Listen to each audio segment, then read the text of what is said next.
Esta es la tarde en el continente americano. Cuando anochece en Europa y amanece en Asia, así cae la tarde en el continente americano y transcurre la noche y el amanecer en el resto del mundo. La tarde fin de semana. Al aire ya una nueva emisión de la tarde fin de semana por NTN 24, el canal de las Américas. Los saluda como cada fin de semana Carlos Eduardo Sánchez, recordándoles por supuesto que estamos en Twitter, estamos como @latarde NTN 24, mi cuenta personal es @CESánchezM. Es un gusto que nos acompañen, comenzamos.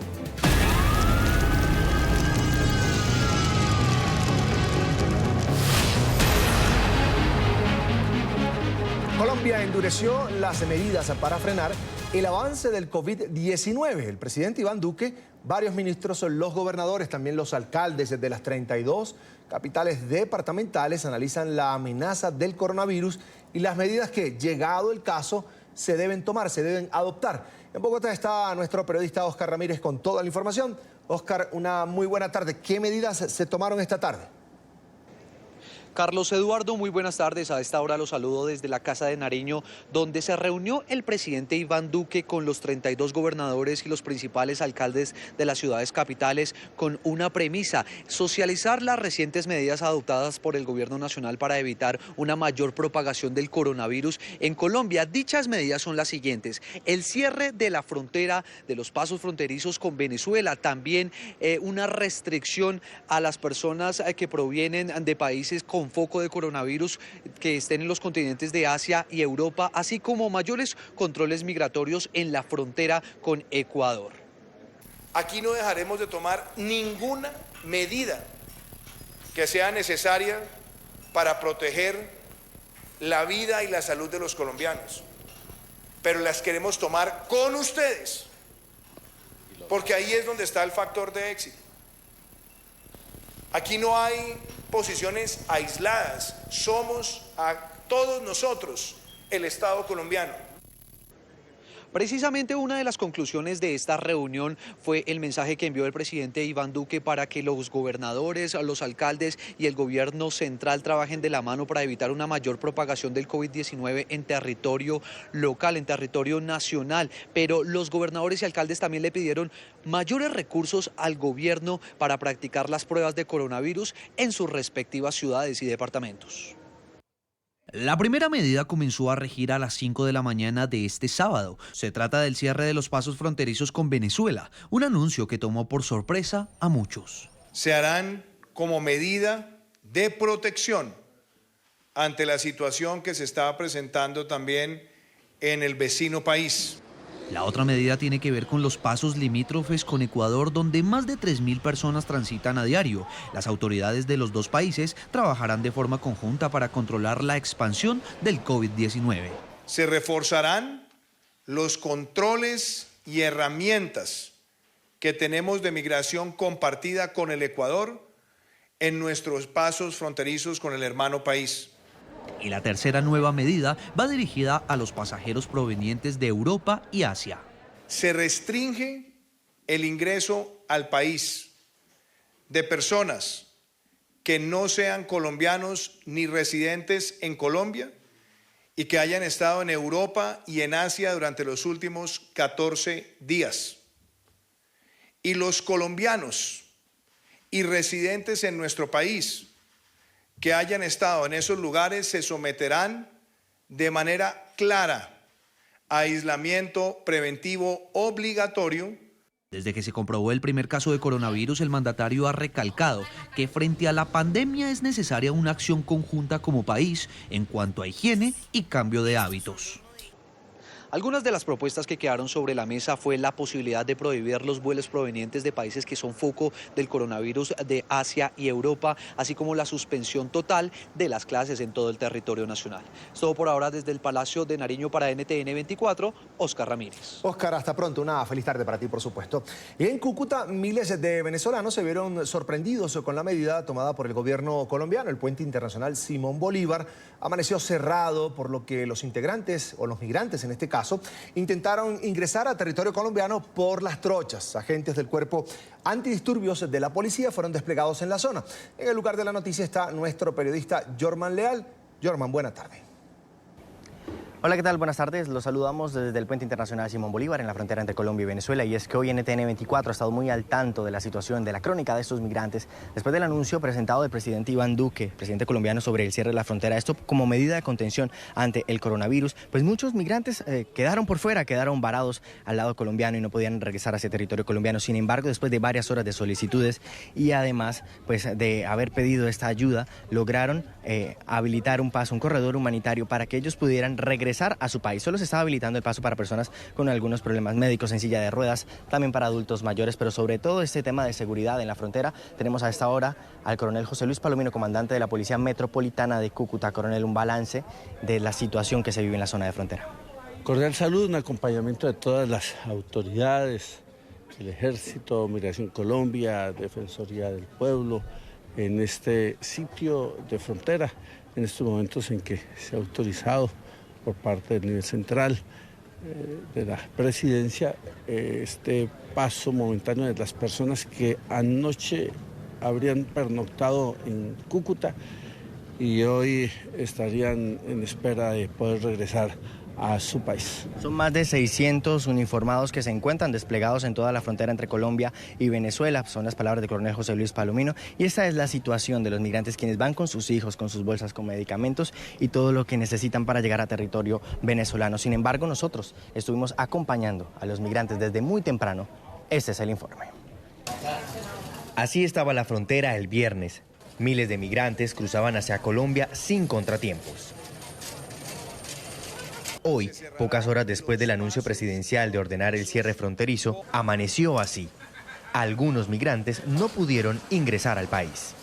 Faltan 10 minutos, oiga, tengo hasta el tapabocas, ni siquiera tengo maleta, tengo una sola maleta. María es colombiana. Cruzó la frontera en la madrugada hacia Venezuela para realizar unas diligencias. Yo llegué acá hasta las 4, esperé hasta las 5:30 ya, bajo la lluvia. Pero como no quieren abrir hasta allá, entonces yo dije, no, mejor me devuelvo a Colombia. O sea, ¿yo qué voy a hacer allá? Yo soy colombiana. Blanca es venezolana. Cruzó la frontera el viernes a Colombia porque debía cumplir una cita médica y madrugó para regresar a su país y también le fue negado el ingreso. Pues soy consciente por el virus ese que está, pero tampoco no es para que avisen unos días antes. La medida del cierre de fronteras también fue tomada del lado venezolano. Sobre los puentes internacionales hay cientos de policías, también hay presencia del ejército y de agentes de migración de ambos países. Diariamente cruzan 45.000 personas por los puentes internacionales en norte de Santander.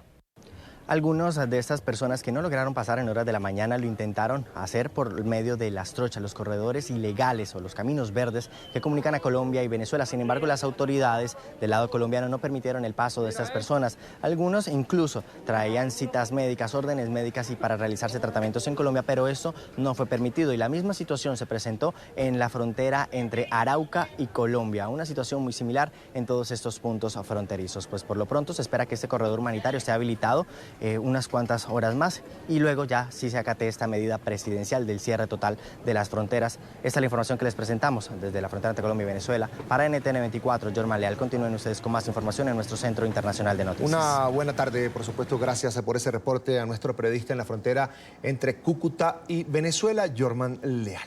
Y ahora vamos a revisar cuál es la situación que se registra en la frontera de Colombia con La Guajira. Jorge Real, periodista de nuestra cadena aliada Noticias RCN, cadena aliada en Colombia, tiene toda la información. Jorge, buenas tardes.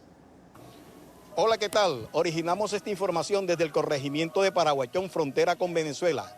Este punto fronterizo se encuentra localizado en zona rural de Maicao, en el extremo norte de La Guajira colombiana. A pesar de la orden de cierre de la frontera, ante los casos registrados en Venezuela y la falta de control en Paraguachón, en esta línea fronteriza existe un paso oficial de Migración Colombia. Sin embargo, asimismo, hay más de 200 trochas por donde ingresa la mayor parte de los migrantes indocumentados. El cierre, la gente sigue ingresando por las diferentes trochas que tenemos acá en este pase fronterizo. Las trochas están abiertas y se están dejando pasar todo el mundo. Cierran esto, yo no sé ni por qué lo cierran, porque eso pasa. ¿De dónde viene? De Maracaibo, Venezuela. Amigo, ¿sabía que la frontera está cerrada? Sí. ¿Y por qué, a pesar de eso, se viene para Colombia? Porque tenemos que hacer diligencias aquí de Colombia. ¿Qué parte de Venezuela viene? No, yo soy de acá mismo, Sí. Pero hay mucho ingreso por las personas por las trochas. Sí, mi amor, sí. O sea, pasamos por la vía, que así como nos está viendo ahorita. Estamos pasando por aquí, por estos lados, porque no hay otra forma de poder pasar pasajeros de aquel lado. ¿Por la trocha? Por la trocha. Gracias. Compañeros, regreso con ustedes a nuestro Centro Internacional de Noticias. Este es un informe especial de Jorge Real Álvarez con la cámara de Roy de la Hoz para NTN 24 desde La Guajira colombiana. Buenas tardes, gracias a Jorge Real. Ahora vamos a Ipiales porque la frontera con Ecuador no fue cerrada. En el puente internacional de Rumichaca se mantienen estrictos controles para evitar la propagación del coronavirus. Ahí está Pilar López con toda la información. Pilar, buenas tardes, te escucho con atención. Hola, muy buenas tardes. Aquí en la frontera con Ecuador la normalidad es total. Continúa la afluencia de personas que ingresan de este lado de Ecuador a Colombia y también las que salen para esta parte, para otros países. Aquí la preocupación es total porque muy pocas personas utilizan tapabocas y la mayoría argumenta que los controles que se están realizando no son efectivos. Muy buena tarde, ¿cuál es su nombre? Víctor Hugo Rosero. Don Víctor Hugo, ¿cuál es su preocupación? Pues que en realidad no existe filtro, como tal no existe, porque en el transporte público que llega desde la ciudad de Turcán, aquí a la ciudad de Ipiales, usted puede observar que llegan migrantes europeos, africanos, cualquier cantidad y no existe filtro. Yo creo que ahorita en las tomas se mira que no hay control. Llevan un registro escrito donde al inmigrante le preguntan de dónde viene, para dónde va, y eso es todo el filtro. ¿Cuál es su nombre? Gerardo. ¿Gerardo? Sí. Gerardo, ¿usted qué piensa de toda esta situación? Pues está muy mal ahí, porque aquí no hay filtro, aquí no hay controles. Aquí le dicen, señor, ¿usted de dónde viene? Vengo de Perú, vengo de Bolivia, de Chile. Y viene enfermo, le dicen. No, yo no vengo enfermo, así está enfermo. ¿Qué va a decir que está enfermo? Esta es la impresión que tienen todas las personas que están a diario en esta parte fronteriza, donde aseguran que los controles no son efectivos, que son pocos los controles, tampoco hay el uso, digamos, obligatorio de tapabocas, teniendo en cuenta la afluencia de inmigrantes que ingresan por esta parte fronteriza. Nosotros continuaremos pendientes. Para NTN 24 informó Pilar López. Pilar, una feliz tarde para ti, por supuesto, en una de las fronteras de Colombia. Mi primera invitada de hoy es Gaby Arellano, diputada venezolana. Gaby, como siempre es un gusto, bienvenida a NTN 24. Saludos, buenas tardes, gracias por la oportunidad. Lo primero, Gaby, ¿qué significa este cierre de fronteras entre Colombia y Venezuela por parte del gobierno colombiano, sobre todo para este momento en que en Venezuela ya se registran casos de coronavirus?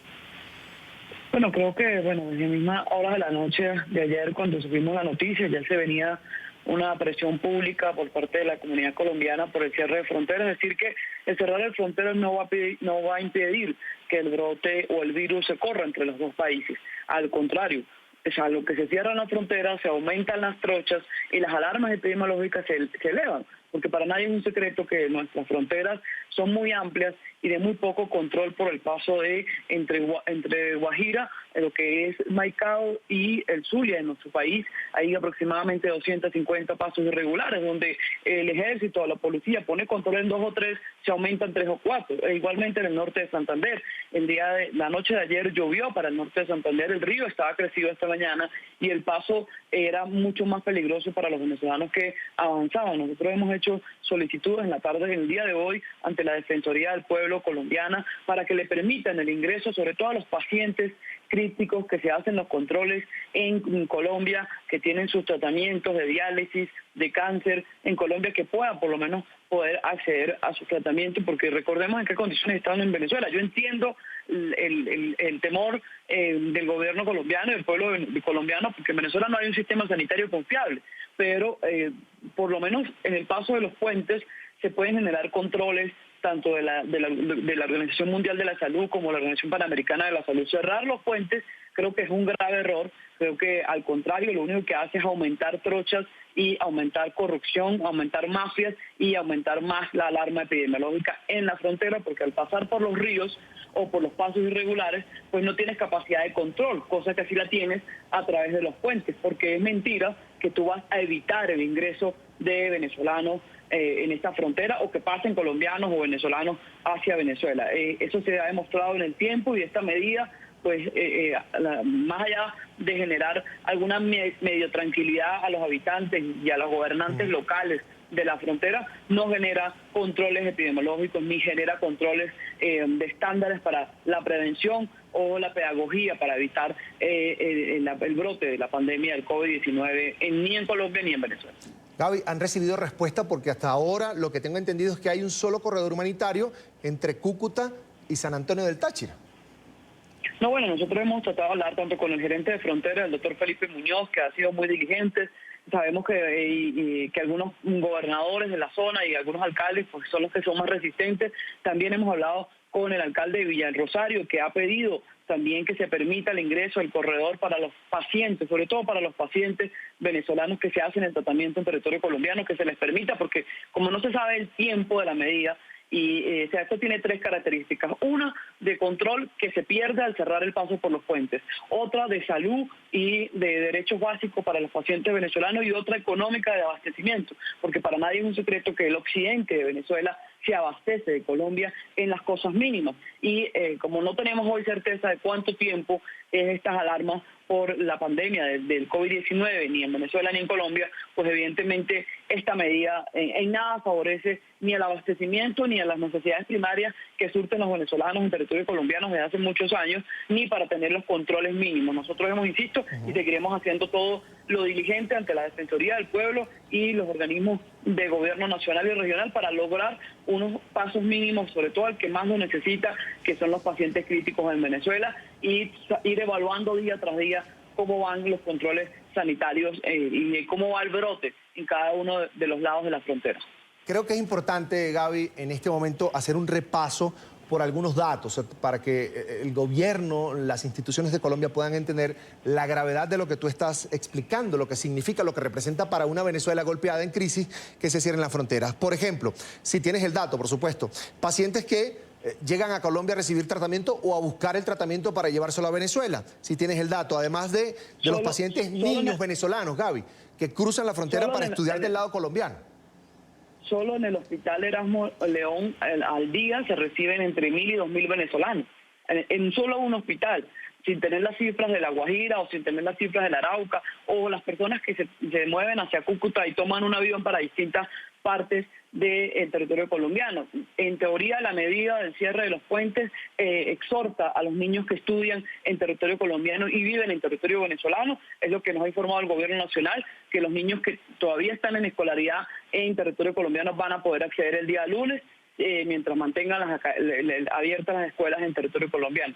Pero además el tema médico, que es importante, el tema de abastecimiento, es lo que evidentemente da mayor impacto negativo, pero sobre todo porque por muy buena voluntad y de decisión del Ejército, de la Policía Nacional de Colombia, de controlar las trochas, es humanamente imposible por la extensión tan alta que hay de las trochas tanto en norte de Santander como en La Guajira o en el Arauca. Es por eso que al cerrar los pasos oficiales, los puentes oficiales, solamente va a reinar las mafias y los corruptos que esta mañana en Riohacha estaban cobrando entre 30 y 60 dólares para pasar a una persona. En el puente sobre el norte de Santander, tanto en Ureña como en Simón Bolívar, estaban cobrando entre 25.000 hasta 60.000 pesos por pasar persona. Es decir, por cerrar los puentes, que le quede bien claro a la comunidad internacional, por cerrar los puentes oficiales no se detiene el flujo de venezolanos. Capaz cambia en el volumen, pero no se detiene ni se cierra el paso de flujo de venezolanos de un lado a otro. Gaby, hemos visto a un Nicolás Maduro en los últimos días, en las últimas horas, de alguna manera pedir comunicación, estrechar lazos o tener un canal de comunicación con el gobierno del presidente Iván Duque. ¿Debe el gobierno de Iván Duque atender ese llamado de Maduro? Dice que es para atender la crisis que se pudiera presentar entre ambos países precisamente por la llegada del COVID-19. Lamentablemente, Nicolás Maduro no está usando responsablemente esta crisis, esta pandemia que ataca hoy el mundo. Al contrario, la está usando con triquiñuelas y mentiras políticas para valerse de esta crisis, para poder restaurar comunicación con los gobiernos que no lo reconocen. Es por eso que nosotros hemos dicho a Colombia y a Brasil y al mundo entero que los canales claros para poder atender esta pandemia en Venezuela debe ser la Organización Mundial de la Salud, que la Organización Mundial de la Salud disponga personal del lado fronterizo venezolano, que la Organización Panamericana de la Salud disponga personal médico calificado, que haya en Venezuela que no responde a intereses partidistas ni de un color ni del otro, porque creo que aquí lo que hay que dejar muy claro que lo primero está la ciudadanía y la preservación, y que esta pandemia que hoy vemos trágicamente azotar a Europa no llega a esos niveles a América Latina, ni a Colombia ni a Venezuela. Es por eso que los llamados de Maduro se alejan de la realidad, porque además ha anunciado medidas que están en contra de lo que establece la Organización Mundial de la Salud. Ha dicho que es de obligatorio uso el tapabocas para todos los venezolanos, cuando la Organización Mundial de la Salud ha explicado pedagógicamente durante toda la semana que el tapabocas solo es para aquellos que tengan algunos síntomas del virus o que tengan gripe normal, para evitar contagios o aumentar la propagación del virus. Es allí que, insisto, Maduro usa esta emergencia solo para ganancias partidistas y políticas, y no pensando en la necesidad del pueblo. Si Maduro quiere atender la pandemia y que el virus no se propague en territorio venezolano, tiene que dar agua a los hospitales, tiene que dar electricidad a los hospitales, tiene que permitir que ingrese la ayuda humanitaria, tapabocas, insumos, guantes, lo mínimo que se requiere para esta emergencia a territorio venezolano. Nosotros de la Asamblea Nacional lo hemos dicho a los distintos organismos, y hay quienes están dispuestos a colocar barcos de ayuda a Venezuela para atender con los insumos básicos. Está en manos de Maduro real, si quiere atender y que esto no se convierta en cifras críticas para los venezolanos, es que esta ayuda ingrese a Venezuela, porque sabemos cuál es la realidad del sistema hospitalario.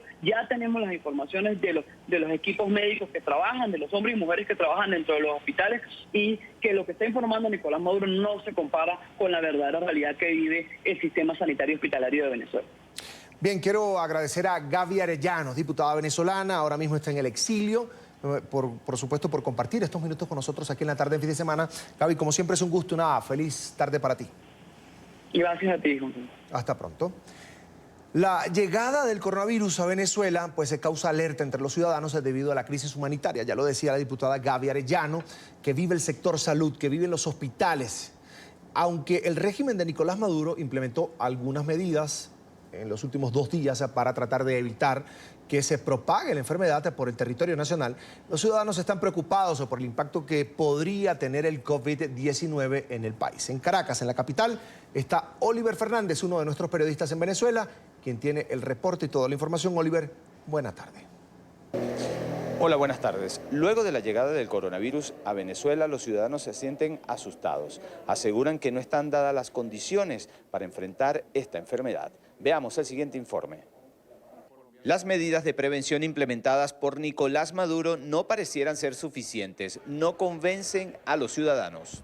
Lo que pasa es que aquí en Venezuela de verdad que estamos tan desprotegidos que eso es lo que realmente nos asusta a nosotros los venezolanos. ¿Cuál es el principal temor que se? Bueno, sobre todo los niños y los adultos, que es lo que nos... O sea, por lo menos las redes, eso es lo que yo he visto, que los niños y los adultos somos los que estamos más propensos con eso. Y como no tenemos insumos, no tenemos nada, no permiten que entren los insumos, eso es lo que realmente me preocupa y me produce el miedo, pues. La gran pregunta es, ¿está Venezuela preparada? ¿Hay asistencia social suficiente? ¿Hay medicamentos suficientes? ¿Hay la cultura suficiente para llegar a soportar todas las condiciones que tendríamos que soportar? Entonces, bueno, espero que sí, espero que la vayamos aprendiendo en el transcurso de los tiempos, pero es poco probable. La verdad que, mira, hay brotes de paludismo, hay brotes de hepatitis, hay brotes de cualquier tipo de enfermedad, y ahora nos toca también esto, entonces, no sé. Uno de los casos está siendo atendido en el Hospital Victorino Santaella. Son 45 hospitales presuntamente preparados para asistir a los pacientes. 12:42 de la tarde nos informan que ya hay un caso de coronavirus en el Victorino y hay otro que viene en camino. Entonces, Hospital Centinela de Venezuela, Victorino Santaella, en el estado Miranda, Los Teques. De hecho, uno de los capacitados para atender el coronavirus es el Victorino Santaella, que nos encontramos en la ciudad de Los Teques, y ya por allí traen a otro caso de coronavirus. Por eso hay que tener precaución y por eso tenemos nuestra prevención pertinente. La salud no corresponde a una contingencia. Se debe mantener siempre dotados a los hospitales. De lo contrario, reinará la improvisación, poniendo en riesgo la vida. El problema de la salud no solamente se resuelve trayendo de vez en cuando y de forma oportuna medicamentos.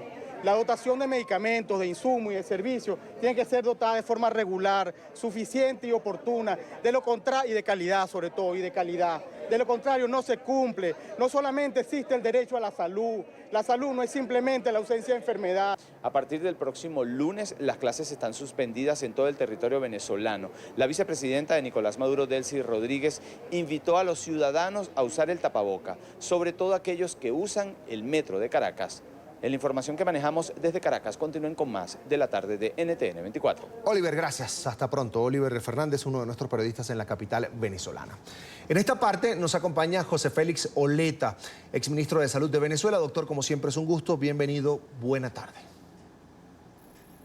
Muy amable, Carlos Eduardo. Bienvenido, doctor. Bienvenido.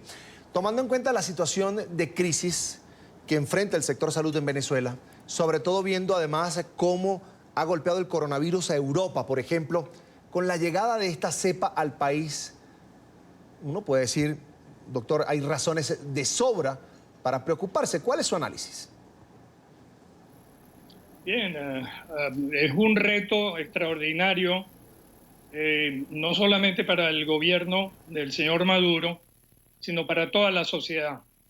La sociedad ha reclamado durante muchos años la calidad de los servicios de salud, las deficiencias del sistema de salud para atender las necesidades básicas de la población.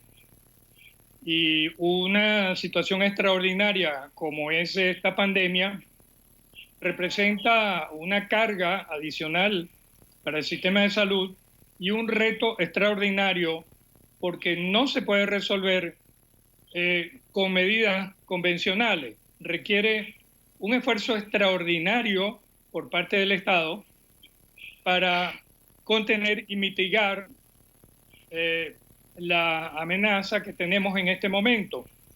Por cierto, amenaza compartida por otros países del continente y estamos en un periodo de desarrollo de la situación de la epidemia que apenas comienza en nuestro continente, específicamente en Latinoamérica.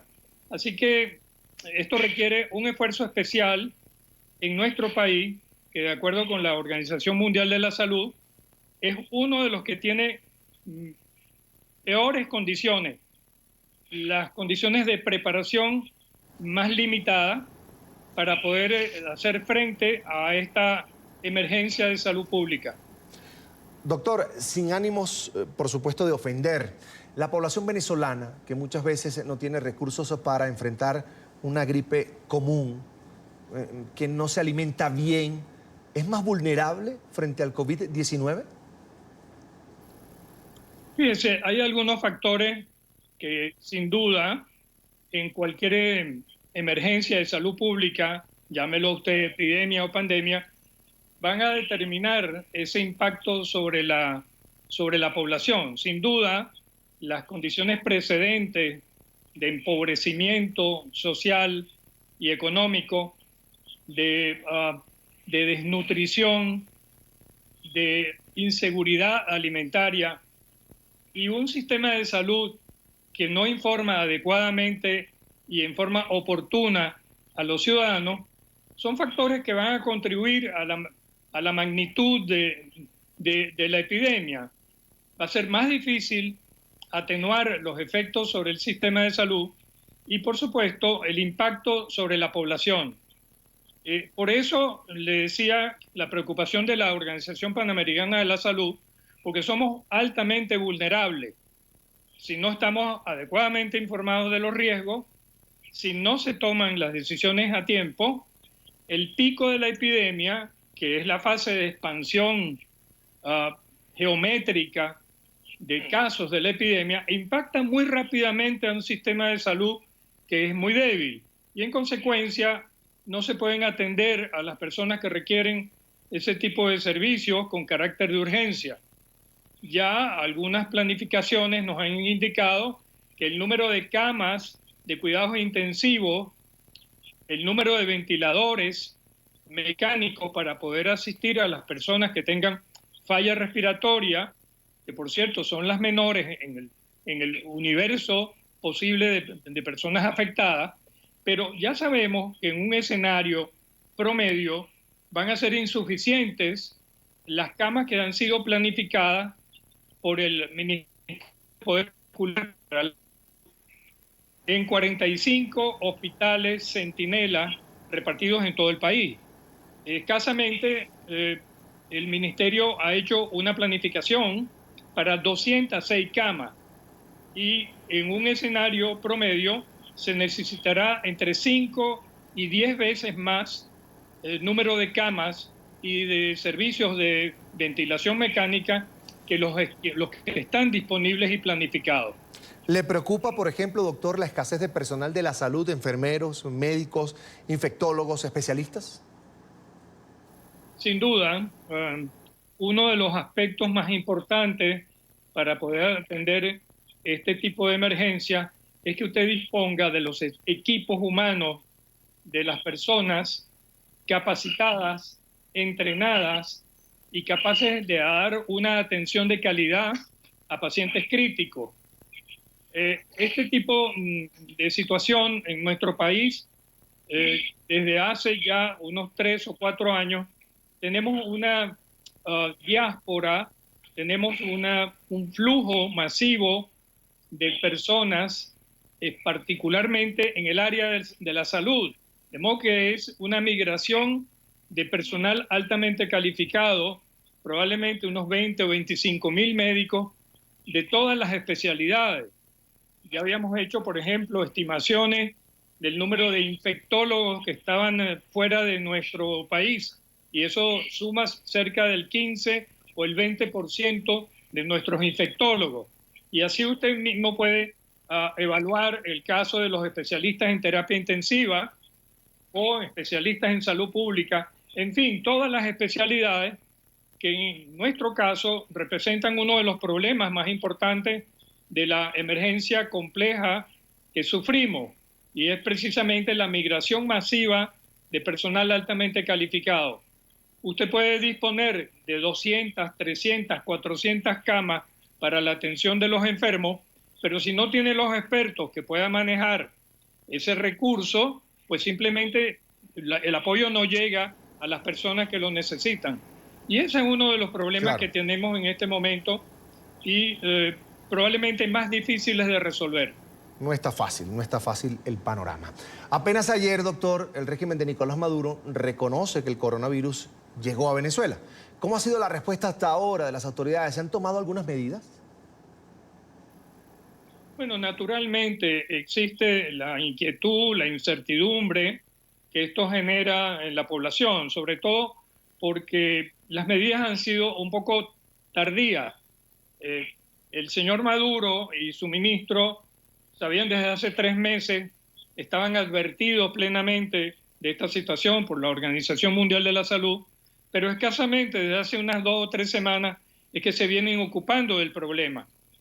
Vea, un país organizado convoca a toda la sociedad, convoca a los expertos, a las sociedades científicas, a la Academia Nacional de Medicina, para cooperar entre todos a la atención de este tipo de problemas. Es hora de que el gobierno del señor Maduro no ha hecho convocatorias a la Academia Nacional de Medicina, a las universidades, y escasamente se ha reunido un par de veces con algunas de las sociedades científicas. De modo que este es un punto muy importante, las alianzas de trabajo, porque este no es un problema del ministerio, ni tampoco del régimen del señor Maduro. Este es un problema de la población, de los ciudadanos, y los ciudadanos tenemos que cooperar con las medidas que se vayan a tomar, tenemos que estar conscientes de la realidad de los problemas, participar activamente, ser solidarios con aquellas personas que tienen menos recursos y trabajar todos unidos ante una amenaza de salud pública que nos afecta a todos. En algunos países desarrollados, doctor, han escaseado, por ejemplo, tapabocas, los antibacteriales y otros artículos de higiene. ¿Cuáles son sus recomendaciones para esos venezolanos que nos ven a esta hora, lo ven a usted a través de la pantalla de NTN 24, para que de manera alternativa, si llegase a ser el caso, puedan minimizar el riesgo de contagio del COVID-19? Bueno, ya hay una escasez. Algunas de las medidas que ha propiciado el propio gobierno estimulan al uso de tapabocas en ambientes públicos y en personas que están sanas todavía. Y esto es contrario a la recomendación de la Organización Mundial de la Salud. Si nosotros tenemos un déficit de tapabocas, pues con mayor razón tenemos que hacer un uso racional de esos tapabocas para los pacientes que están afectados por la enfermedad y también para el personal de salud que tiene que protegerse. Ese personal de salud, imagínese usted 3 turnos de trabajo y tiene que trabajar con diversos pacientes, necesita con urgencia esos tapabocas y no se pueden malgastar en actividades comunitarias en un momento en donde no hay una transmisión a nivel de la colectividad, no hay una transmisión de la enfermedad en forma masiva. Por lo tanto, no hay una justificación de uso de este tipo de tapabocas a nivel de la comunidad. No hay transmisión comunitaria masiva. Por lo tanto, debemos ahorrar y utilizar adecuadamente los tapabocas para aquellas circunstancias en que se necesita, y son las recomendadas por la Organización Mundial de la Salud. El lavado de las manos, el saludo de cortesía a distancia, el no llevarse las manos a la boca, a los ojos, ya representan medidas elementales muy importantes. Y en esta epidemia tenemos que proteger fundamentalmente a los más vulnerables, que son las personas de edad, son las personas que tienen comorbilidades, enfermedades crónicas o que sus mecanismos de inmunidad están afectados. Y los abuelitos deben permanecer en su casa, salir lo menos posible a espacios en donde existan aglomeraciones, en donde hay multitud de personas. Y los abuelos hay que preservarlos, hay que cuidarlos muy bien, hay que acompañarlos, no hay que abandonarlos y hay que evitar el múltiple contacto de los abuelos y preservar su salud.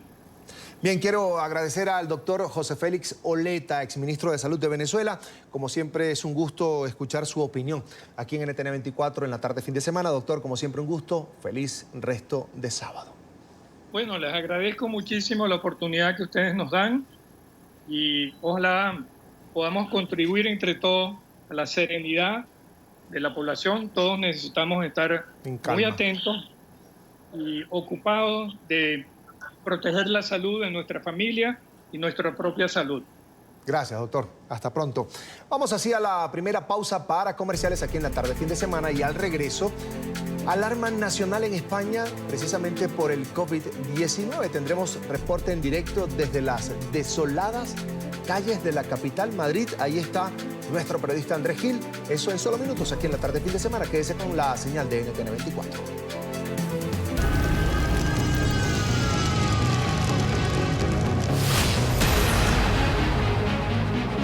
La epidemia del nuevo coronavirus ya deja más de 5.000 muertos en todo el mundo y el número de infectados sigue creciendo mientras los líderes reaccionan de diferentes maneras ante esta crisis que obliga a millones de personas a quedarse en sus casas y cambiar radicalmente sus costumbres para evitar el contagio. Las escuelas, los bares, los museos y otros lugares han sido cerrados, así como los partidos de fútbol y espectáculos pospuestos. Son más de 140.000 personas infectadas y los recuperados son 65.000. La pandemia por el COVID-19 no conoce fronteras ni barreras sociales. Entre los contagiados hay ministros, actores y deportistas de élite. Y luego de que se declarara el estado de alarma por el COVID-19 en España, el presidente del gobierno, Pedro Sánchez, anunció medidas aún más drásticas. Todas las fuerzas de seguridad, por ejemplo, del Estado, van a quedar bajo las órdenes directas del ministro del Interior. Mientras tanto, las calles de Madrid están totalmente desoladas, vacías ante el temor de los ciudadanos que quieren evitar más contagios. El reporte desde la capital española con nuestro periodista Andrés Gil. Andrés. Hola, muy buenas tardes. El presidente del gobierno español, Pedro Sánchez, acaba de ordenar lo que estaba previsto y es la restricción a la movilidad por parte de todos los ciudadanos en este país. Habrá confinamiento absoluto, no se puede circular por las calles, esto como estrategia para tratar de frenar, de contener el avance del coronavirus. El presidente Pedro Sánchez acaba de terminar un consejo extraordinario de ministros en el cual fue aprobado el estado de alarma nacional y en cumplimiento de ese estado de alarma no solo se ordena el confinamiento, sino otras medidas excepcionales que tendrán inicialmente una vigencia de 15 días a partir de la fecha, a partir de hoy. En lo que tiene que ver con el confinamiento, no se puede circular por las calles, como les decía, solo habrá algunas excepciones. Las personas que tengan que salir a trabajar podrán hacerlo, justificando a las autoridades esa condición. Igualmente, para regresar a casa luego del trabajo, las personas que tengan que salir de su casa para adquirir mercado, para adquirir alimentos, asimismo para adquirir medicinas, también podrán hacerlo,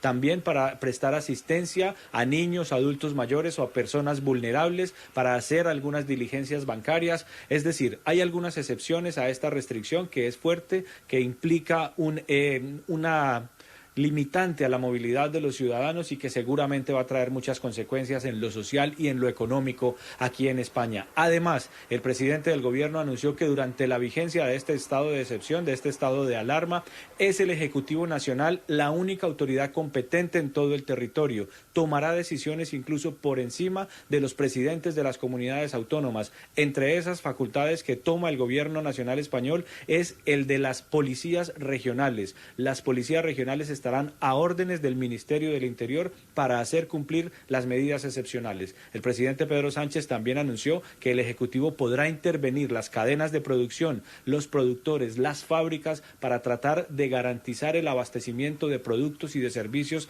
a toda la población. Reiteramos entonces, a partir de esta noche, España entra en estado de confinamiento, la población no podrá movilizarse, salvo algunas excepciones. Aquí, los anuncios del presidente del gobierno, Pedro Sánchez. Se permitirá la circulación de vehículos particulares por las vías de uso público para la realización de esas actividades y, por supuesto, para el repostaje en gasolineras o estaciones de servicio. En todo caso, en cualquier desplazamiento deberán respetarse las recomendaciones y también las obligaciones dictadas por las autoridades sanitarias. El ministro del Interior podrá acordar el cierre a la circulación de carreteras o tramos de ellas por razones de salud pública, seguridad o fluidez del tráfico o la restricción en ellas del acceso de determinados vehículos por los mismos motivos. Queda suspendida toda actividad comercial minorista, a excepción de los comercios de alimentos, bebidas, productos y bienes de primera necesidad, establecimientos farmacéuticos, médicos, ópticas, productos ortopédicos, higiénicos, prensa, combustibles, estancos, equipos tecnológicos y de telecomunicaciones, alimentos para animales de compañía, tintorerías, peluquerías, comercio por Internet, telefónico o por correspondencia. Se suspende cualquier otra actividad o establecimiento que pueda suponer un riesgo de contagio. Y horas antes de esta medida restrictiva excepcional, ya en comunidades como la de Madrid, las autoridades regionales habían tomado unas medidas que eran igualmente restrictivas. Estaba prohibida la apertura de bares, restaurantes, de todo tipo de establecimiento comercial. Estuvieron cerrados durante todo el día de hoy. De hecho, que el decreto del Gobierno Nacional implica también el cierre de todos esos establecimientos, pero ya desde las horas de la mañana, incluso desde anoche, había muchos establecimientos cerrados. No hay restaurantes, no hay bares en la ciudad de Madrid, en las comunidades autónomas de otras partes de España tampoco estaban abiertos, estaban cerrados todos los parques infantiles, incluso por disposición del Ayuntamiento de Madrid. Aquí un recorrido que realizamos durante esta mañana y constatamos la soledad que se percibía en la ciudad de Madrid. La ciudad de Madrid luce hoy extraña, ajena al ajetreo de su rutina en los días normales. Hoy no están abiertos los restaurantes, ni las terrazas, ni los centros comerciales. La circulación de vehículos es mucho menor y las calles están con pocos peatones. Creo que en unos días estaremos peor. Por ahora se siguen viendo coches y demás. Se puede caminar tranquilo, pero lo mejor es estar en casa. Aquí en los alrededores del Estadio Santiago Bernabéu, una zona de Madrid llena de restaurantes y llena de actividad, un sábado cualquiera, hoy la realidad es de parálisis. es todo, sí, es un shock, porque nunca, o sea, hemos tenido nada cerrado, ni siquiera en verano hemos tenido tanta ausencia de gente, ausencia de todo. Algunos restaurantes incluso, además de cerrar, optaron por enviar a sus empleados a vacaciones. Nunca había vivido esto, no. Nunca había visto esta soledad y todo esto tan brutal que estamos viviendo. Las terrazas, tan usuales por esta época cuando está a punto de llegar la primavera, hoy solo sirven para las sillas arrumadas. Todo cerrado, todos los comercios, menos farmacias y supermercados. El metro, los trenes, los autobuses y todo el sistema de transporte están funcionando en Madrid, pero con pocos pasajeros dispuestos a enfrentar un posible foco de contagio.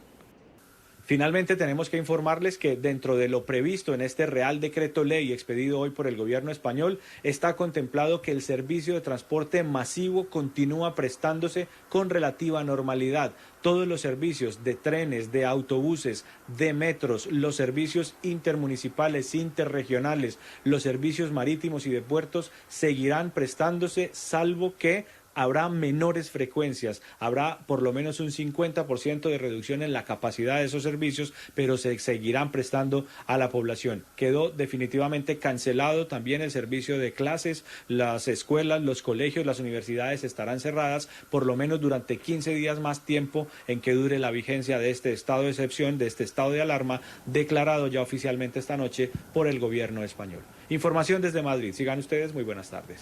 Gracias a nuestro periodista en la capital española, Andrés Gil, con todo el reporte de lo que ocurre a esta hora en la capital de España, uno de los países más golpeados en Europa por los efectos del COVID-19. Seguimos en Europa. En Italia, donde el número de muertos por el nuevo coronavirus superó ya los 1.440, es el segundo país del mundo con mayor registro de casos y muertes por esta cepa. Está después, por supuesto, de China, epicentro de este brote.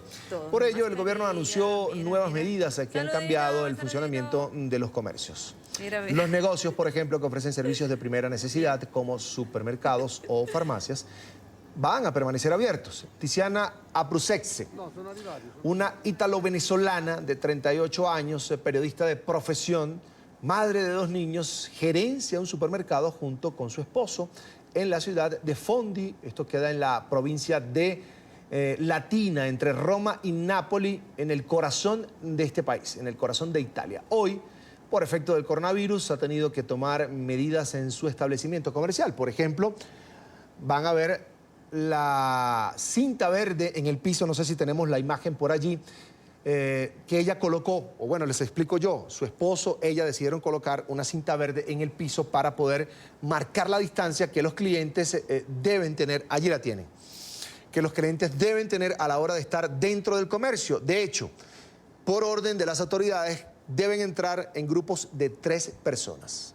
Entran, compran y salen. No pueden permanecer más de 3 personas en este local. Por ejemplo, miren, su esposo con tapabocas atendiendo este establecimiento comercial y allí mostrando el gel antibacterial, totalmente desolado. Cada cierto tiempo entran personas, en grupos de 3 no pueden pasar más de 3 personas al mismo tiempo. Precisamente nos acompaña Tiziana. Bienvenida, Tiziana, gracias por atendernos. Una buena noche para ti, por supuesto. Muchas gracias. Muy buenas tardes, Carlos. Es un gusto. Tiziana, ¿en algún momento pensaste que Italia atravesaría por algo así, por una crisis así? Jamás. Nunca lo pensé, porque de verdad que se está viviendo una situación surreal. Si tú sales a la calle, esto parece, nosotros decimos en mi casa, parece una película casi de terror. Porque se siente mucho el miedo que hay en la calle. Y pues obviamente a medida que han pasado los días, que además las medidas de restricción se han ido reforzando, pues se siente muchísimo más porque hay mucha soledad en las calles. Yo digo que hay un silencio que aturde, un silencio que hace mucho ruido en la calle. De verdad, nunca me imaginé que se iba a poder pasar por algo así aquí en Italia. Claro, te entiendo. Hablemos precisamente de las calles de Fondi donde tú vives. ¿Cómo era antes y cómo es ahora tras la propagación de este coronavirus? A ver, mira, antes del virus, pues todo el mundo, yo vivo en una ciudad relativamente pequeña, somos aproximadamente 32.000 habitantes. Y bueno, la rutina, ¿sabes? Ciertos horarios, 8 de la mañana, 8:30, tráfico en la calle porque los niños a la escuela, cada quien a su trabajo. Y pues después vivo en una ciudad donde hay un mercado de fruta fruta que se lleva a todo el país y fruta que además se exporta también y se importa fuera de Italia. Y así que es una ciudad bastante transitada y bastante traficada. Pues no, nada, después del virus, hablo yo después que se hizo una serie de normativas, que el gobierno hizo una serie de normativas. Soledad, mucha soledad. Ves pasar así un carro, al rato otro, de verdad mucha soledad porque estamos todos en las casas. Pues el llamado es a salir, simplemente a hacer cosas que sean estrictamente necesarias. Claro. De resto hay que quedarse en las casas. ¿Qué medidas, Tiziana, qué medidas has tenido que implementar en el supermercado que atiendes con tu esposo, por ejemplo? Sí. Bueno, si mi esposo y yo, como lo has dicho, manejamos un mini market aquí en la ciudad. Bueno, las medidas sanitarias son, trabajamos con mascarillas, obviamente con guantes. Hay que controlar el flujo de las personas. No pueden haber más de 2 o 3 personas adentro del negocio a la vez. Eso quiere decir que si se ve un flujo de personas de más de 3 o 4 personas, tienen que esperar afuera e ir esperando que las personas que están adentro salgan. Las personas que están adentro, que no pueden ser más de 2 o 3 por vez, a su vez tienen que mantener una distancia de 1 metro, de al menos 1 metro entre una persona y otra. Así que hemos colocado en el piso pues las marcas de las distancias que deben tener entre una persona y otra mientras esperan que sean atendidas en la fruta, o mientras esperan que sean atendidas en la caja, o mientras esperan que sean atendidas en la parte de la charcutería. Así que tienen que mantener distancia. Las personas que como yo, trabajamos en el sector de alimentación o en la parte de los supermercados, deben tener mascarillas. Igual que las personas que transportan este tipo de cosas deben utilizar mascarillas y guantes. Sin embargo, te puedo decir que ya son 2 o 3 días que tú sales y las pocas personas que ves en la calle, así estén ellos haciendo la compra, están utilizando mascarillas y guantes. Ahora, ¿qué dicen los clientes al tener que pasar solo 3 personas por grupo? No, bueno, debo decir que hay tanto temor, ¿verdad?, a ser contagiado, que efectivamente son las mismas personas que cuidan las distancias. O sea, a pesar de haber colocado esto, porque como te digo, también son normas que se han puesto, las mismas personas, ellas mismas, a veces cuando entran y ven que hay varias personas adentro, ellas mismas esperan afuera para esperar que se vayan las personas que están adentro. Cuando están adentro del negocio, ellas mismas tienden a mantener las distancias. Tiziana, ¿la crisis por este virus, por ejemplo, ha afectado las ventas en tu negocio? A ver, en mi sector,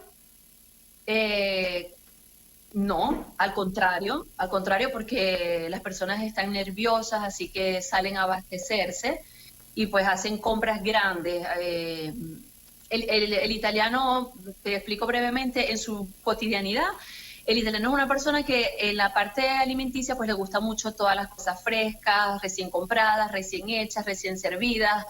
En estos momentos, en cambio, sí se nota un acaparamiento, ¿sí?, por así llamarlo, de alimentos. Entonces, tú ves todo lo que son supermercados, carnicerías, que están, bueno, ya con el pasar de los días, un poco menos, ¿no? Pero los primeros días después de las normas de restricción, fue de verdad, las personas se veían las personas desesperadas yendo a comprar y de mucha cantidad, mucha comida, sobre todo harina, sabes, artículos no perecederos, porque está ese temor a lo mejor de que un día te digan, bueno, ya se paró el suministro. No creo que eso vaya a pasar, claro. pero eso es lo que yo siento y lo que me dicen los clientes, ¿no? Cuando llegan al negocio. Fíjate, ¿y cómo hacen para surtir este supermercado en medio de la emergencia? De ciertos productos. Bueno, yo pienso que como en todo, más o menos es una cosa mundial, ¿no? Ahorita todo lo que es el antibacterial para lavarte las manos, alcohol, las mascarillas, eso ya hace unos 10 días que escasea, no lo encontramos. Ahora, en la parte de alimentación, el abastecimiento está normal, está garantizado hasta ahora, ha sido garantizado de una manera normal, no han habido problemas de transporte tampoco entre la plataforma que surte y los negocios. Así que hasta ahora no se ha verificado ningún tipo de problema ni inconveniente con el abastecimiento en el género alimenticio. A ver, Tiziana, ¿cómo es el día a día de tu familia ahora que decretaron esta cuarentena en Fondi? Sí, bueno, mira, nada, yo precisamente por tener este tipo de trabajo, digamos que en el aspecto laboral mi rutina no ha cambiado. Mis horarios de trabajo siguen, aquí se trabaja desde las 8 de la mañana hasta la 1:30 y luego volvemos a retomar a las 4:30 de la tarde hasta las 8. Y hasta ahora, como te digo, esto ha seguido en mi sector, ha seguido igual. Lo que me ha cambiado la rutina es que los niños ya son, mis hijos, tengo 2 hijos, no están yendo a la escuela porque ya hace 10 días que las escuelas están cerradas y cualquier tipo de actividad extracurricular también que los niños pudieran hacer, fútbol, ballet, etcétera. Así que los niños están aquí y están recibiendo lecciones a través de internet. Entonces, bueno, eso es lo único que un poco ha variado, ¿no? En mi caso, hablo de mi caso, precisamente por el trabajo que yo hago. Pero bueno, es eso, es ir a trabajar y regresar a la casa, porque ya muchas cosas están en la obligación de cerrar. No está permitido salir a socializar, sabes, como te digo, está permitido salir si vas a hacer la compra, una persona por núcleo familiar. La parte de las farmacias también, estaciones de servicio, pero hay patrullas de policía que están chequeando de que los carros no vayan más de 2 personas en los carros y que efectivamente te preguntan, te pueden parar y te preguntan, o sea, ¿por qué estás? ¿Para dónde vas? Y si tú dices, bueno, porque es que tengo una consulta médica, ellos se aseguran de que realmente ese sea tu destino, porque si no, te pueden denunciar. Te pueden denunciar porque la regla ahora es que tú solamente puedas salir para el trabajo si estás autorizado, si entras en ese renglón de trabajos que aún están abiertos, o si por cuestiones de salud, por cuestiones netamente necesarias. Tus hijos, Tiziana, ¿cómo están? ¿Cómo los ves desde el punto de vista psicológico frente a este tema de la cuarentena, por ejemplo? A ver, mis niños, bueno, ellos están súper aburridos, no ven la hora de empezar escuela. Así estarán que no ven la hora de empezar escuela. En lo personal para mí, no, como ya te expliqué, no ha variado mucho, pero sí sientes cuando yo que trabajo con público, sí hay mucha tensión. Hay mucha tensión en la calle, hay mucha tensión cuando ves las redes también. Hay mucho miedo de lo que vaya a pasar, de lo que esté pasando, de lo que vaya a pasar en el aspecto de salud, en el aspecto sanitario y de lo que vaya a pasar también económicamente, porque el país está a medias, trabajando a medias. Ahora, ¿qué medidas, por ejemplo, tomas con tus hijos o con tu esposo en la relación para cuidarse a lo interno de la familia, pues? Bueno, como medidas sanitarias, sí. Realmente, o sea, es seguir más como que más estricto una rutina de higiene, ¿no? Lavarse las manos con mucha más frecuencia, sobre todo estar pendiente con los niños de esto. realmente, mira, ya el hecho de que los niños tienen 10 días que no salen de la casa, porque no salen para ningún lado, están aquí, pues ya eso es una medida bastante fuerte y que, digamos, cambia un poco tu rutina familiar. Mi esposo y yo, eso, o sea, en el trabajo, del trabajo a la casa y luego en la casa igual, o sea, hemos como que incrementado un poco más esa cosa de las manos limpias, no tratar de no tocarte la cara, ojos, nariz, boca, esto básicamente. A cuidarse, a cuidarse. Tu mensaje, Tiziana, para quienes te están viendo a esta hora por NTN 24 y por supuesto en especial en Europa.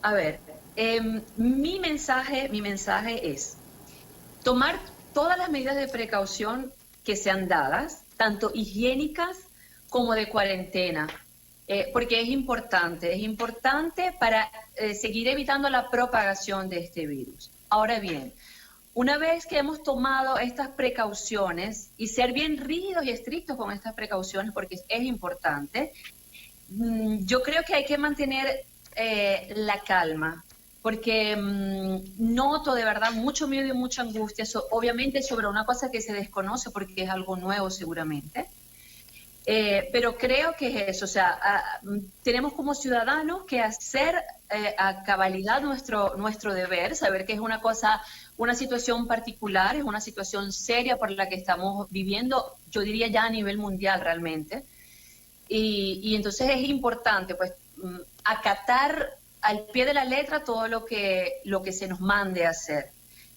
Pero al mismo tiempo yo pienso que es tomar la cuestión con responsabilidad, pero con sobriedad.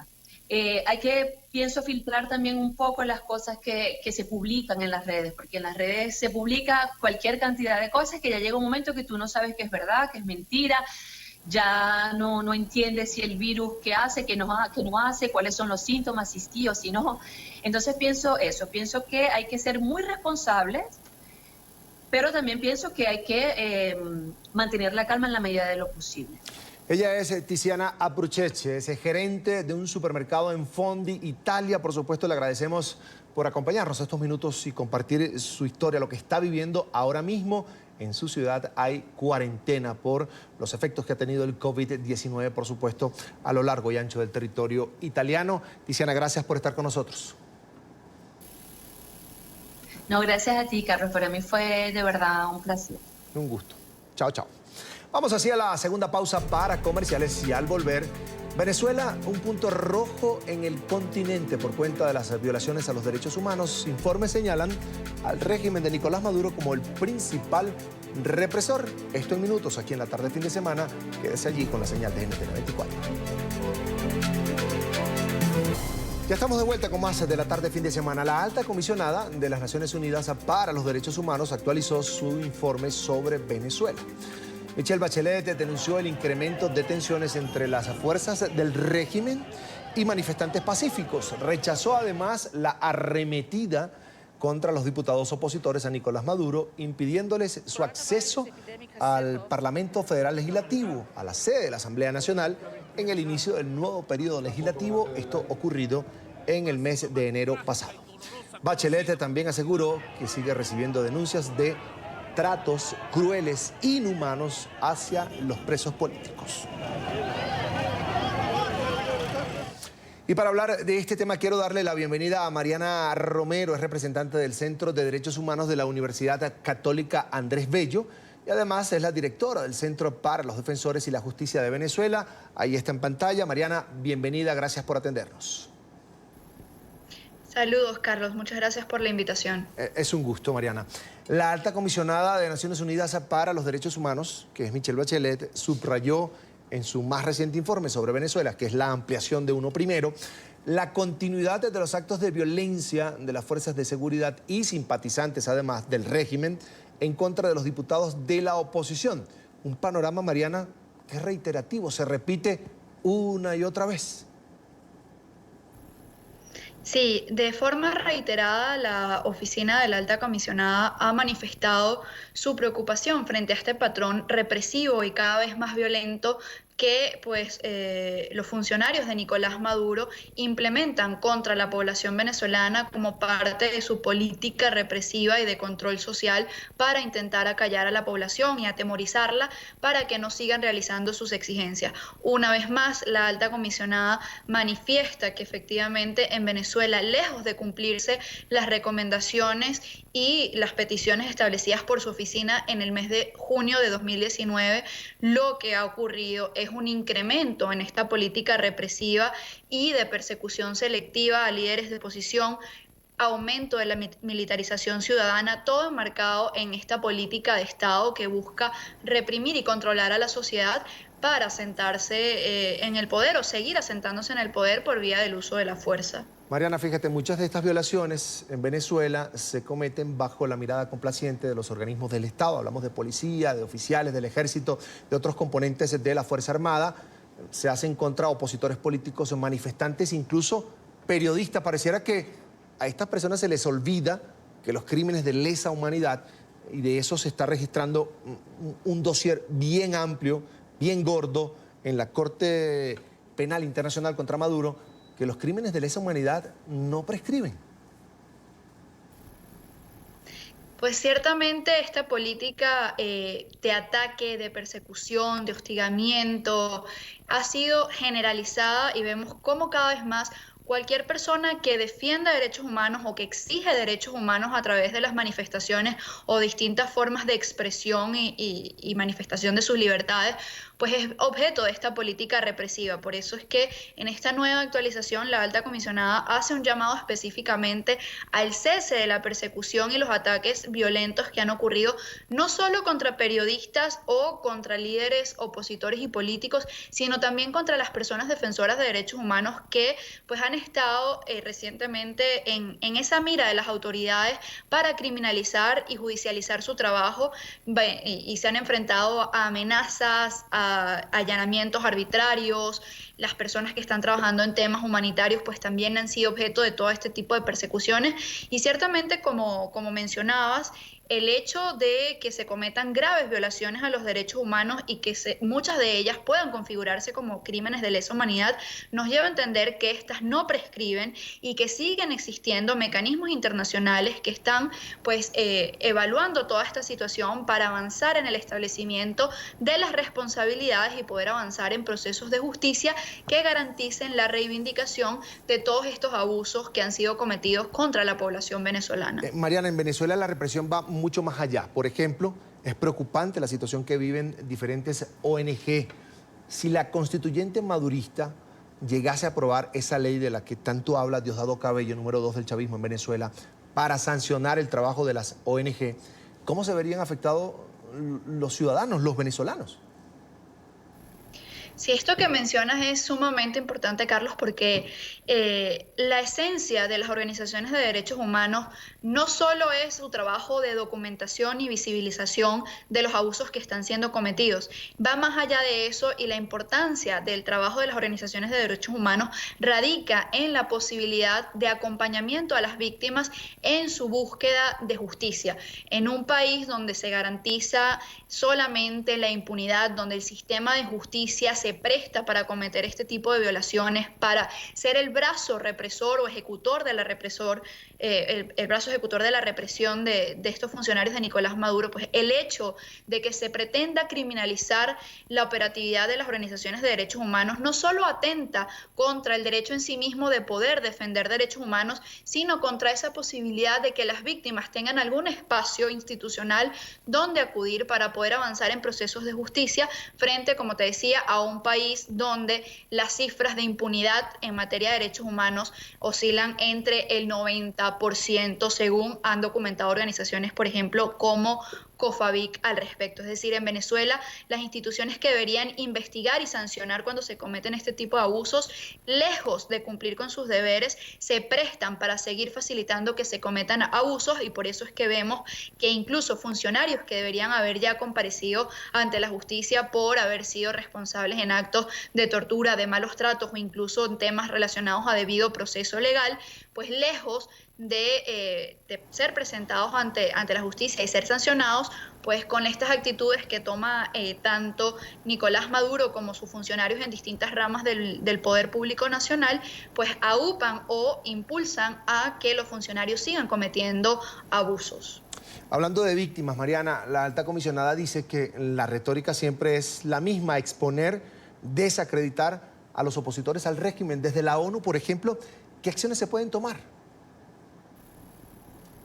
Sí, recordemos que el mandato del propio Consejo de Derechos Humanos tras la resolución de septiembre de 2019, abarcó no solo la presentación de estos informes orales que han sido presentados, uno en el mes de diciembre, específicamente el 18 de diciembre de 2019, y pues el pasado 10 de marzo una segunda actualización, sino que para el mes de junio, julio, tendremos una actualización nuevamente, pero esta vez de carácter exhaustivo, donde se presentará un informe escrito similar al que se presentó en el año 2019, abarcando pues temas relacionados a acceso a la justicia, temas de detenciones arbitrarias, ejecuciones extrajudiciales, y es muy importante poder seguir manteniendo este contacto con la oficina del Alto Comisionado. Recordemos que 2 oficiales de su oficina están con presencia en el terreno y pues el Estado venezolano, los funcionarios de Nicolás Maduro están obligados y deben mantener su compromiso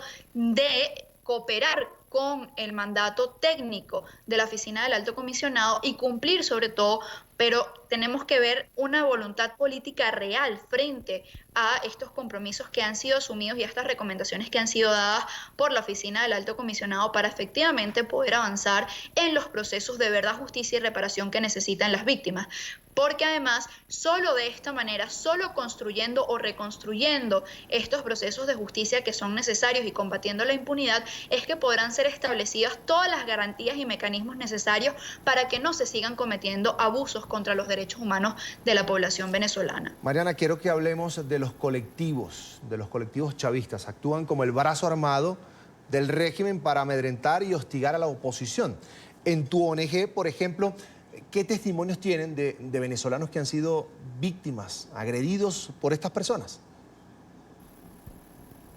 Sí, hay que destacar que pues, desde hace muchos años todo el aparato gubernamental ha sido adaptado para que tanto fuerzas de control de orden público como policías nacionales, policías estadales, municipales, la Fuerza Armada, pero también que civiles pro gobierno puedan actuar en control de orden público y pues en el tema de los colectivos, así como las redes de articulación y acción sociopolítica, han sido parte o han sido incorporadas a todo este sistema de represión, y por eso es que en los últimos años hemos visto un incremento en las acciones de estos civiles y colectivos paramilitares actuando en funciones de control de orden público.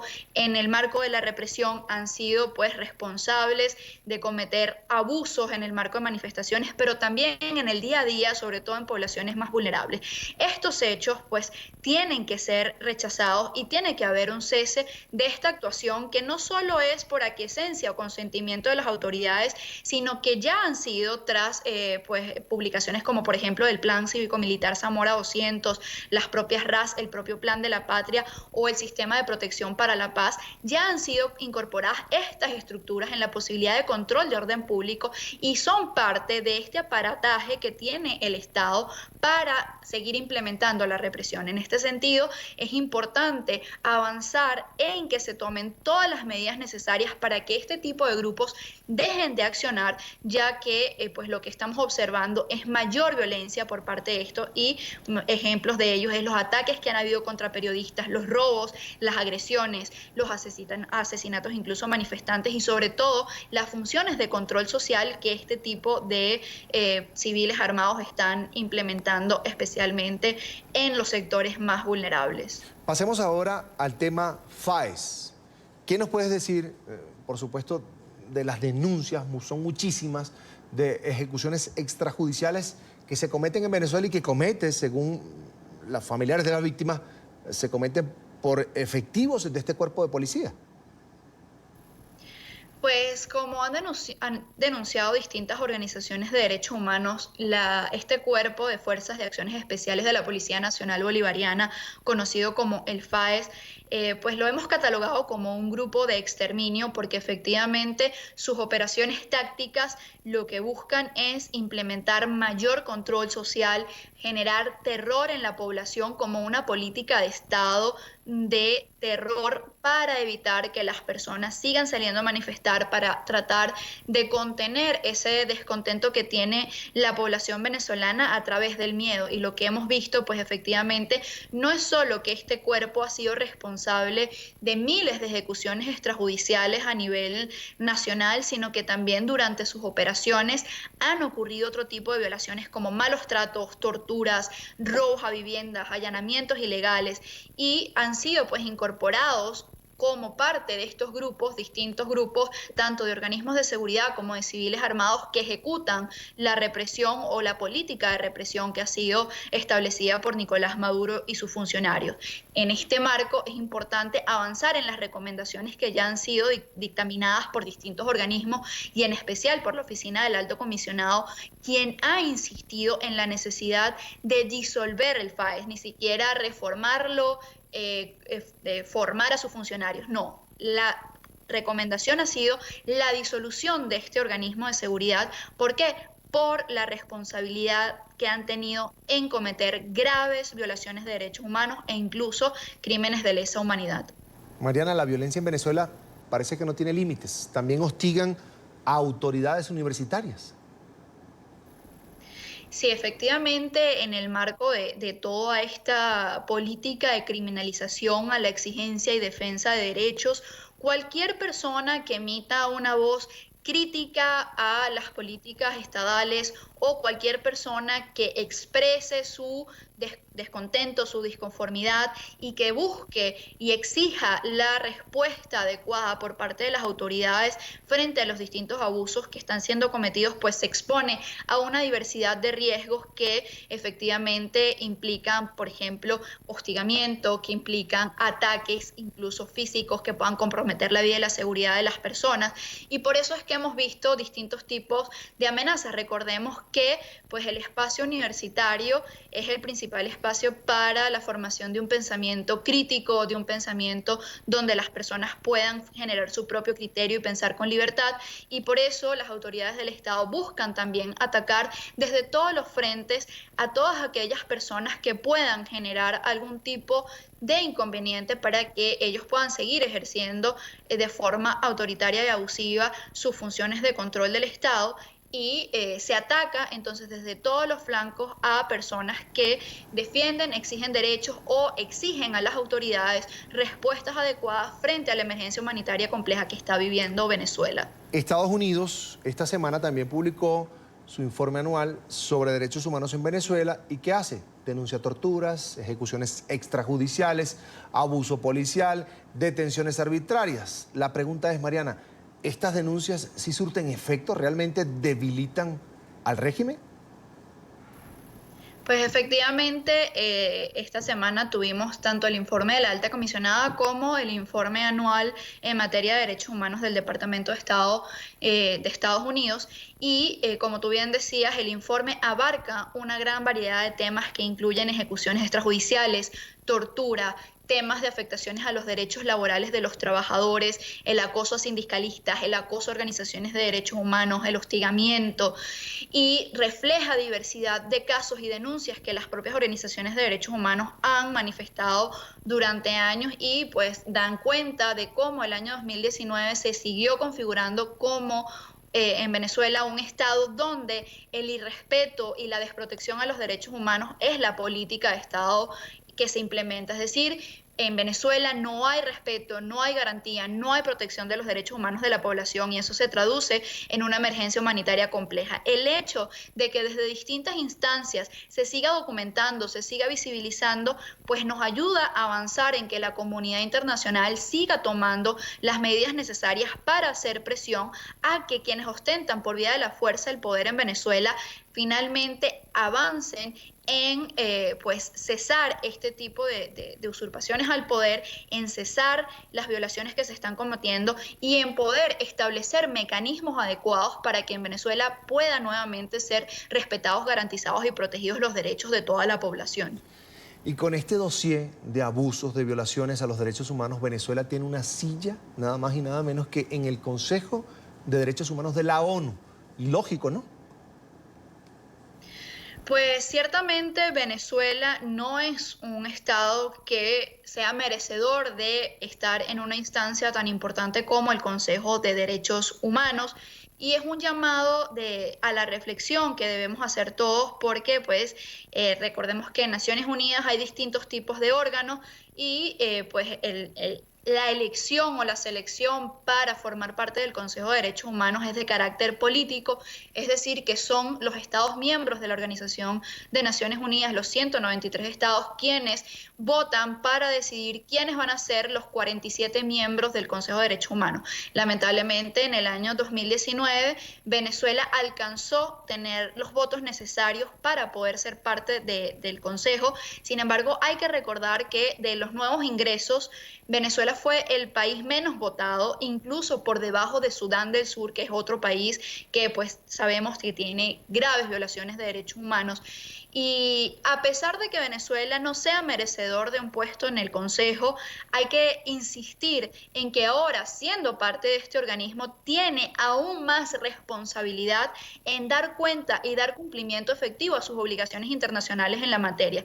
Es decir, si antes Venezuela impulsaba frenar resoluciones para afrontar las crisis, no solo en Venezuela, sino en otros países como Siria, Cuba, Nicaragua, pues ahora más que nunca es importante que desde las organizaciones de derechos humanos, desde la comunidad internacional, los demás países miembros democráticos del Consejo de Derechos Humanos, sigamos insistiendo porque el Estado venezolano cumpla con sus obligaciones de respetar, garantizar y proteger derechos humanos, porque solo de esa manera podemos avanzar en lo que necesitan las víctimas, que es el cese de la impunidad y el alcance de justicia. Finalmente, Mariana, el resto del mundo, ¿cómo califica el régimen de Nicolás Maduro en materia de derechos humanos? Pues ya ha sido ampliamente demostrado que pues, en Venezuela el régimen de Nicolás Maduro no garantiza, no respeta, no protege derechos humanos y por lo tanto se han abierto distintos mecanismos internacionales, tanto al nivel de Naciones Unidas como al nivel del sistema interamericano, la propia Organización Internacional del Trabajo, la propia Corte Penal Internacional, tienen un monitoreo exhaustivo y tienen procesos abiertos frente a las violaciones de derechos humanos que existen en Venezuela. Durante el 2020 no se va a definir en estos 5 mecanismos que están abiertos si en Venezuela se violan o no se violan derechos humanos, sino que se van a definir las responsabilidades materiales, intelectuales y a todo nivel de los perpetradores de estos abusos para establecer mecanismos efectivos que nos lleven al alcance de justicia frente a las violaciones que han sido cometidas durante más de 20 años en el país. En pantalla, Mariana Romero, representante del Centro de Derechos Humanos de la Universidad Católica Andrés Bello. Además, es la directora del Centro para los Defensores de la Justicia de Venezuela. Gracias, Mariana, por estar con nosotros aquí en la tarde de fin de semana. Será hasta la próxima. Muchísimas gracias a ti, Carlos, por la invitación. Un saludo a toda tu audiencia. Siempre bienvenida, Mariana. Gracias.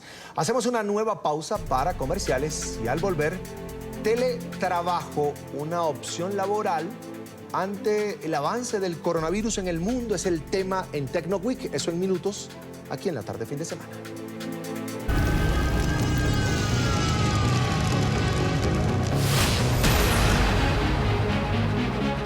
El presidente de Estados Unidos, Donald Trump, anunció que se sometió finalmente a la prueba del coronavirus, cuyo resultado, según dijo, se conocerá en 1 o 2 días. En una rueda de prensa con periodistas en la Casa Blanca, el mandatario anunció que anoche se sometió a este examen. Aseguró que debía hacerlo porque había mucha gente preguntando si se había sometido a la prueba anteriormente. El mandatario estadounidense dijo que se sometería porque no presentaba síntomas. Además de esto, confirmó que restringirá los viajes a Reino Unido e Irlanda por temor a la propagación del coronavirus y aseguró que también está considerando limitaciones a vuelos a nivel interno.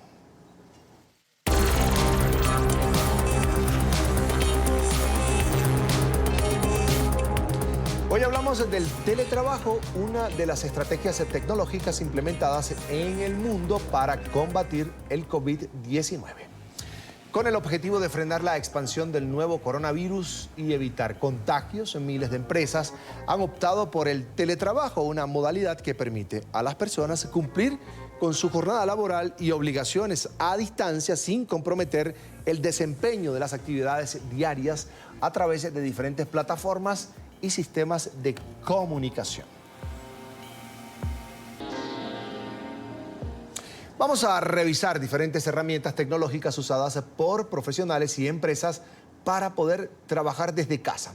Comenzamos con Slack, una plataforma colaborativa de comunicación que ofrece a los usuarios mensajería, intercambio de archivos y búsqueda avanzada, además de que se integra muy bien con otras aplicaciones como Google Drive y Dropbox, entre otras.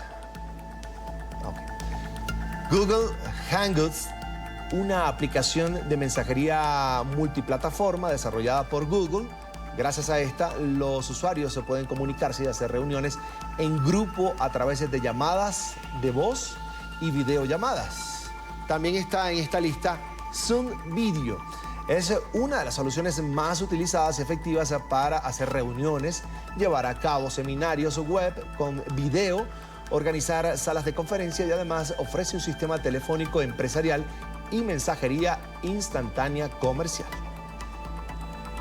También tenemos Trello, un software de administración que facilita organizar y priorizar proyectos de forma flexible. Gracias a esta plataforma se puede trazar un plan de trabajo y ejecutar tareas en equipo. Ahora hablamos de Quip. Es una suite de software que tiene elementos de productividad colaborativa para dispositivos móviles y la web. Esta herramienta funciona como un moderno procesador de textos que permite a grupos de personas crear y editar documentos y hojas de cálculo. A esta hora quiero saludar a Lucas Canevaro, CEO de DN Human Capital. Bienvenido, gracias por atendernos, bienvenido a NTN 24. Muchas gracias, Carlos, por la invitación. Lucas, Wall Street y la Bolsa de Valores de Europa han reportado una histórica caída. ¿Cómo ha afectado este brote de coronavirus a las empresas?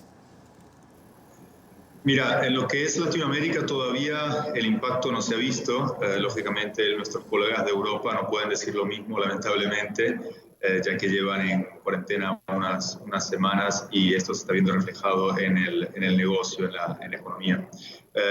Por lo que yo puedo ver a nivel latinoamericano, todavía no está afectando de ninguna forma, diría. Se están tomando acciones cautelares, claramente, para evitar que haya una epidemia también en la región. Estamos viendo que los países como Perú, como Chile y Colombia en algunas partes se están activando en bloquear empresas, no yendo a las oficinas, bloqueando escuelas, por ejemplo, para evitar justamente que se difunda el virus, como ha sucedido, por ejemplo, en otros países como Lucas, en Italia. Precisamente, Lucas, ¿cómo han combatido las empresas esta pandemia? Lo que se está haciendo recientemente en los últimos días son activar en las empresas más organizadas principalmente, en las otras de forma un poquito más informal, pero básicamente se están activando comités de crisis. Son grupos de trabajo claramente de crisis compuestos por recursos humanos, por la gerencia general, corporate affairs y el área de salud de las compañías, que monitorean constantemente la situación para definir cuál es el estatus y las acciones. Y puede ser esto desde difundir información válida a todos los colaboradores de las compañías hasta, lógicamente, tomar planes de acción más ejecutivos, como por ejemplo algunas empresas están haciendo, que es cerrar las oficinas y pedir teletrabajo a todas las personas. Ahora, ¿qué tipo de herramientas requieren los profesionales y las empresas para no detener el trabajo? Claro. La intención es seguir trabajando en el día a día, como tú bien dices. Esto requiere poder trabajar desde las casas, ya que todos los viajes no críticos y todos los eventos con más de 10 personas están siendo bloqueados por temas cautelares y preventivos. Y principalmente lo que se necesita es un laptop, puede ser personal o profesional de la compañía en los casos de empresas multinacionales, donde el acceso está restringido. Y principalmente lo que se hace es trabajar con documentos en la nube, en el cloud, documentos compartidos entre grupos de trabajo, videollamadas, así como lo estamos haciendo ahora, a través de Skype o Zoom o Whereby, que permiten justamente hacer reuniones virtuales. Nosotros, como empresa de selección, por ejemplo, seguimos adelante con todos nuestros procesos, haciendo entrevistas y reuniones por videoconferencia. Ese es un ejemplo. Y ya lo que es la gestión de proyectos, se está usando herramientas como Trello, como Monday, como Slack, para lo que es gestión de proyectos en remoto. Entonces, equipos que pueden trabajar juntos estando en países diferentes o en lugares diferentes pueden llevar adelante los proyectos sin ningún tipo de problema, ya que hay toda una cronología y repartición de responsabilidades. Entonces, yo diría que en verdad el impacto a nivel corporativo no se ve mucho y difícil que se vea incluso trabajando en home office, porque con la conectividad de hoy día, con el mobile, se puede trabajar sin ningún tipo de problema desde la casa. Lo que más se verá afectado probablemente será el comercio, el retail, ya que las personas simplemente no están en las calles. Pero Lucas, habrá empresas donde no se puede aplicar esta modalidad. Exactamente, sí. Lo que más se ve afectado es el comercio físico. Claramente el comercio, el e-commerce, el online, sigue adelante. Las personas serán un poquito más precavidas cuando reciben paquetes, sobre todo controlando el origen, quizás desinfectando los paquetes cuando los reciben.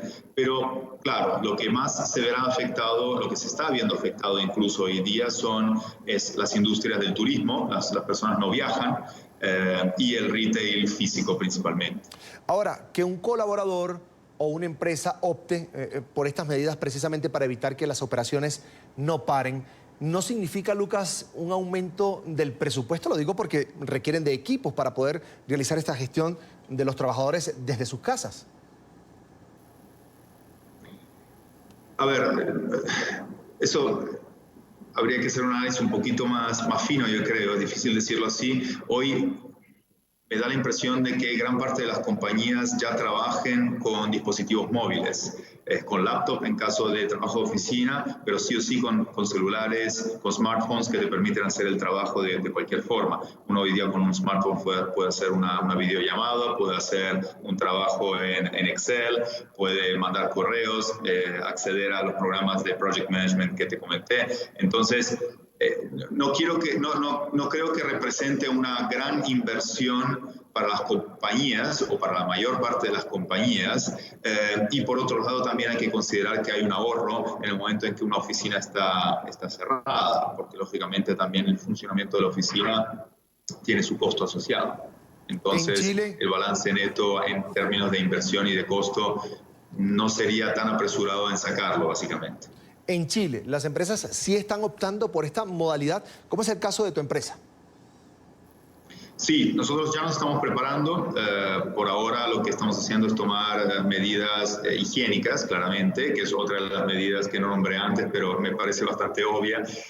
Si alguien logra encontrar alcohol gel, comprarlo, pero básicamente lavarse las manos, tomar agua caliente o bebidas calientes. Eso es lo principal, eso es lo que estamos haciendo, y estamos claramente priorizando el trabajo en remoto, ya que, como te comentaba antes, no afecta el día a día. Lucas Canevaro, CEO de DNA Human Capital, gracias por estos minutos para la tarde fin de semana. Un gusto. Muchísimas gracias a ti nuevamente por la invitación y que tengas una buena tarde. Éxito, buena tarde. Última pausa, ya regresamos. Ayer Italia cantó para alejar sus males. España hoy no se quedó atrás.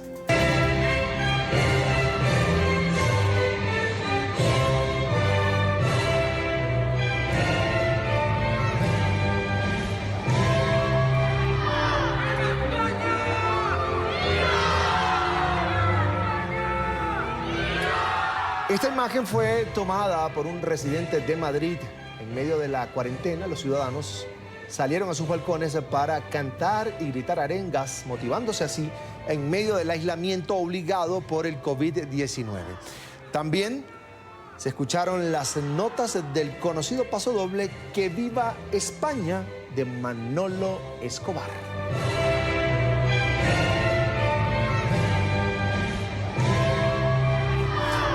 De vuelta solo para agradecerles su sintonía. Hoy recuerde seguirnos en Twitter. Estamos como @latardenetn24. Mi cuenta personal es @CESánchezM. Hasta mañana en la tarde.